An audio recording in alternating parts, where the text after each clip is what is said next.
हे भगवान, न जाने आने वाले समय में हमारा क्या होगा।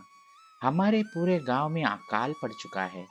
अगर ऐसा ही रहा तो पूरे गांव में भूखमरी आ जाएगी। हाँ जी, आप ठीक कहते हो। अब तो हमारे घर का अनाज भी खत्म होने लगा है।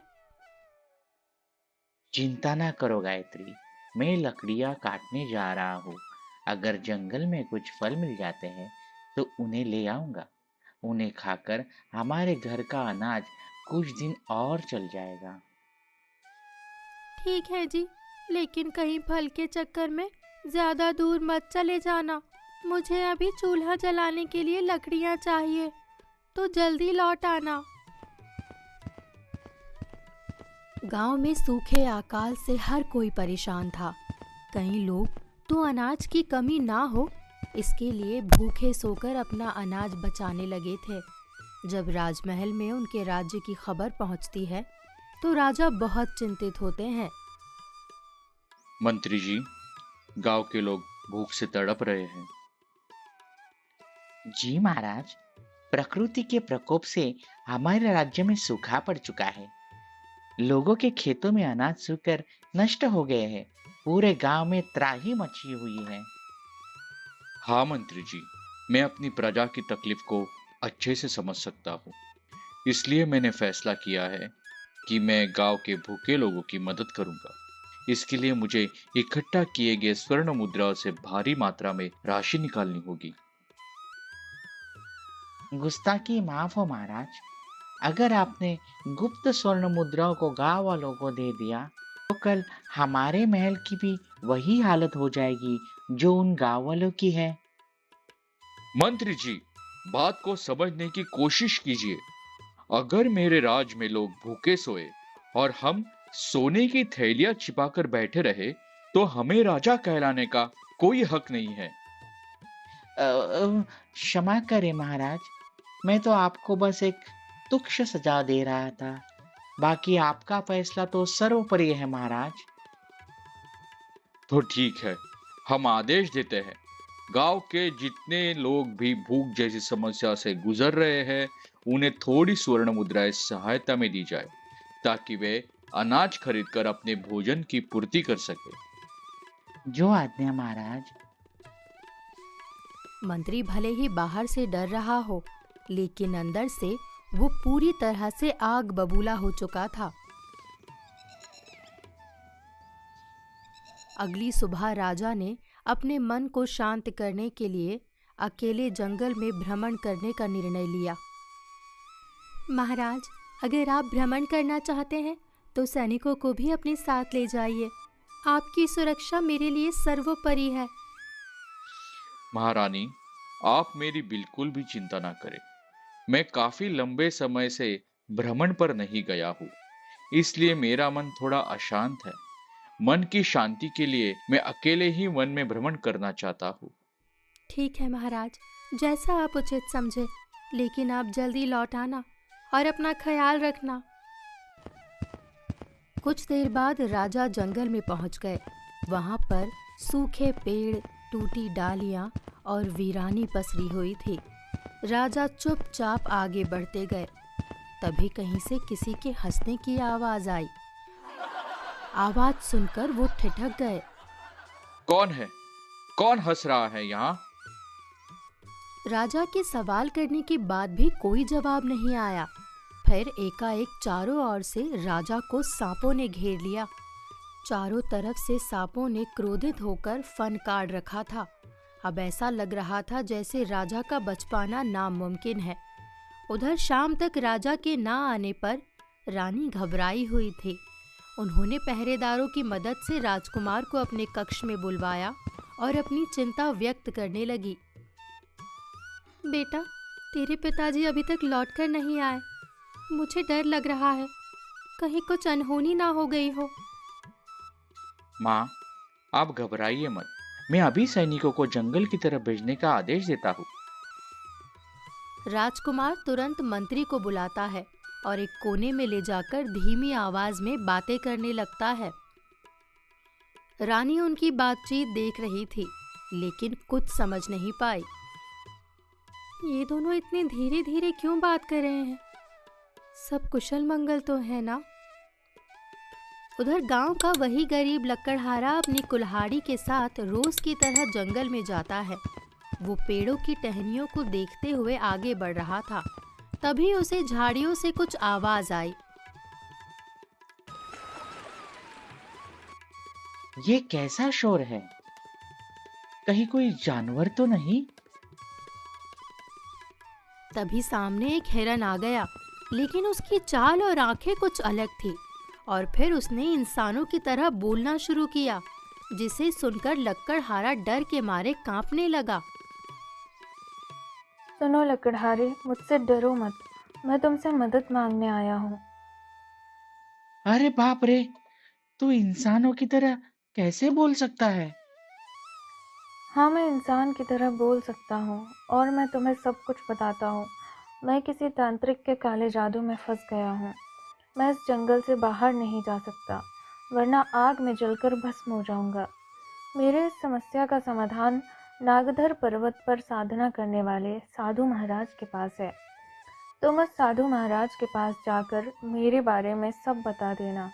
वह साधु महाराज यहाँ पर आकर मेरे ऊपर काले जादू का प्रभाव को खत्म कर सकते हैं। अ, ठीक है, मैं इस बारे में सोचकर बताऊंगा। मैं इसी समय तुम्हारे पास फिर से आऊंगा। कुछ देर बाद वो लकड़हारा घर लौट जाता है। उसके चेहरे पर परेशानियां साफ साफ झलक रही होती है। क्या हुआ जी? आप कुछ परेशान लग रहे हैं। क्या बताओ गायत्री, आज मैंने जंगल में एक अजूबा देखा। एक बोलता हुआ हिरन मुझसे मदद मांग रहा था। अब सुखिया गायत्री से सारी बातें बता देता है। सुनो जी, हमें उस हिरन की मदद करनी चाहिए। हो सकता है सच में कोई ईमानदार इंसान किसी बड़ी तकलीफ में हो। अगली सुबह लकड़हारा उस हिरन से मिलते हुए नागधर की ओर निकल पड़ा, लेकिन तभी बीच रास्ते में कुछ सैनिकों ने उसे रोक लिया। रुक जा लकड़हारे, इस समय कहाँ चले जा रहा है? कहीं नहीं मालिक, मैं तो बस लकड़ियां काटने के लिए किसी दूसरे जंगल की तरफ जा रहा था। नजदीकी जंगल में लकड़ियां खत्म हो चुकी है, इसलिए मुझे जाना पड़ रहा है। क्यों रे लकड़हारे, तूने हमें मूर्ख समझा है क्या? तूने क्या सोचा? तू जो कहानी बनाएगा हम उस पर आसानी से यकीन कर लेंगे। ये रास्ता नागधर की तरफ जाता है। वहाँ केवल पहाड़ है, लकड़ियाँ नहीं। मैं सच कहता हूँ मालिक, मैं लकड़ियां काटने ही जा रहा था। अब तुझे जो कुछ भी कहना है राजमहल में कह लियो। अभी चुपचाप हमारे साथ चल। अब दोनों सैनिक उसे राजकुमार के पास ले गए और उसके बारे में सब कुछ बता दिया। क्यों रे चालाक लकड़हारे, हमसे चालाकी करेगा? चल जल्दी बता, तू नागदर क्यों जाना चाहता था? मैं खुद की सौगंध खाकर कहता हूँ महाराज, मैं लकड़ियों के उद्देश्य से ही वहां जा रहा था। ऐसे तू नहीं बताएगा। सैनिकों, इसे कारावास में बंद कर दो और इसकी अच्छी तरह पीट कर सच्चाई जानने की कोशिश करो। इस तरह से लकड़हारे को कारावास में डाल दिया जाता है। उधर गायत्री देर तक दरवाजे की ओर नजरें टिकाए बैठी थी, लेकिन उसका पति अब तक घर नहीं लौटा था। चिंता उसके चेहरे पर साफ दिखाई दे रही थी। अंत में उसने खुद जंगल में जाने का फैसला लिया।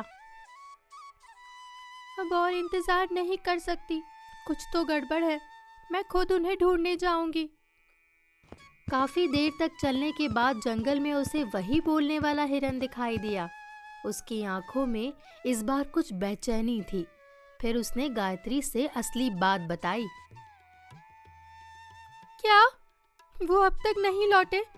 ऐसा नहीं हो सकता, वो जरूर मुसीबत में है। अब मैं नागधर जाऊंगी, चाहे कुछ भी हो जाए, मैं उन्हें वापस लेकर ही आऊंगी। गायत्री थकी हुई थी, पर उसका हौसला अडिग था। जंगल के पहाड़ी रास्ते, कांटे, धूप कुछ भी उसे रोक नहीं सके। नागधर पहुंचने पर उसे एक साधु मिलता है। बेटी, तुम इतने दूर अकेले कैसे आई और तुम्हारा यहाँ आने का उद्देश्य क्या है? साधु महाराज, मेरे पति यहीं पर गायब हो गए हैं। एक हिरन ने मुझे बताया कि वो इसी जगह पर आए थे। साधु ने आंखें मूंद कर ध्यान लगाया, फिर धीरे से बोले, ये कोई साधारण बात नहीं, इसमें बड़ा रहस्य है। ये रहस्य उस हिरन से जुड़ा है। हमें उस हिरन से मिलना होगा। कुछ देर बाद गायत्री, साधु और हिरन तीनों राजमहल पहुंचे। वहां पर मंत्री, रानी और राजकुमार एक साथ थे।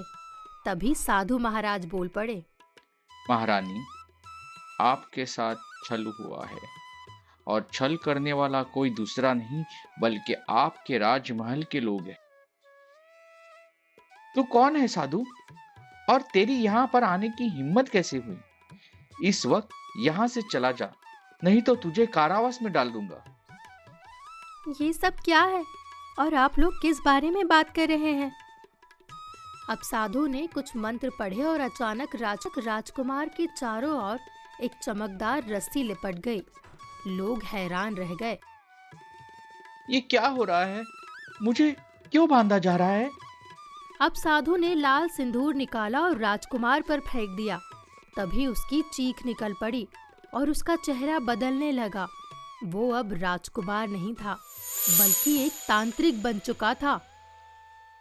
अरे ये तो तांत्रिक है। अब तांत्रिक ने हाथ उठाकर कुछ मंत्र बुदबुदाए, लेकिन साधु ने तुरंत कमंडल का जल उसके ऊपर छिड़क दिया। इसी बीच आग की लपटें उठी और तांत्रिक वहीं भस्म हो गया। उधर हिरन की चमड़ी झड़ने लगी और कुछ ही पलों में वो असली राजा के रूप में सामने खड़ा था। ये देखकर महल के सभी लोग अवाक थे। राजा का असली रूप सामने आ चुका था, लेकिन एक सवाल अब भी सबके मन में था। आपका बहुत बहुत धन्यवाद महाराज, जो आपने मेरी जान बचा ली। लेकिन ये राजकुमार तांत्रिक था, तो मेरा बेटा असली राजकुमार कहाँ है? साधु ने शांत लेकिन पैनी नजरों से मंत्री की ओर देखा। अब मंत्री की आंखों में डर दौड़ गया। महाराज, इस सवाल का जवाब केवल ये पाखंडी मंत्री दे सकता है। मंत्री, क्या मतलब है आपका? हाँ महाराज, इन सभी षड्यंत्र के पीछे इस मंत्री का सबसे बड़ा हाथ था। क्यों मंत्री जी, क्या साधु महाराज का कथन सत्य है? नहीं महाराज, मुझे राजकुमार के बारे में कुछ भी नहीं पता। निर्लज्ज, सच बता दे, वरना इसका परिणाम भयानक होगा।